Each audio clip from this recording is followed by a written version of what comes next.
Hello everyone. අද මාත් එක්ක ලස්සන තැනකට.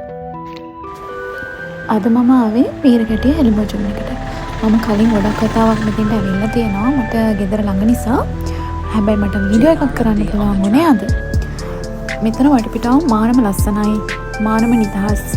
ඒ වගේම මෙතන කෑම හරිම හෙල්දි. හෙල්දි කියලා කියන්නේ මම දන්න විදිහට ඒගොල්ලන් කිසිම කෑමකට කෘත්‍රිම රසකාරක භාවිත කරන්නේ නැහැ. ඒ නිසා තමයි මම ඒගොල්ලන්ගේ කෑම හොඳයි කියලා රෙකමන්ඩ් කරන්නේ. ඒ වගේම මෙතන වටේට ලස්සන රළක් තියෙනවා. මෙතන ඉර බහලා යන හැන්දෑවට තමයි ගොඩක්ම ලස්සන. ඒ වගේම හරිම නිදහස්. ඉස්සර මෙතන එහාටම යන්න පුළුවන් මේ වගේ ප්ලේස් එකක් තිබුණා. දැන් මම හිතන්නේ ඒක අනාරක්ෂිත නිසා ඒගොල්ලන් අයින් කරලා තියෙනවා. මම කලින් ආපු වතාවල් වලදී මෙතෙන්දී අරගත්ත ෆොටෝස් විතරයි. මම වීඩියෝ එකේ අන්තිමට යාරන් අනිපු ෆොටෝස් ටිකකුත් ඔයාලට බලන්න දාන්නම්. පේනව නේද? හරිම නිදහස් හරිම ලස්සනයි කියලා.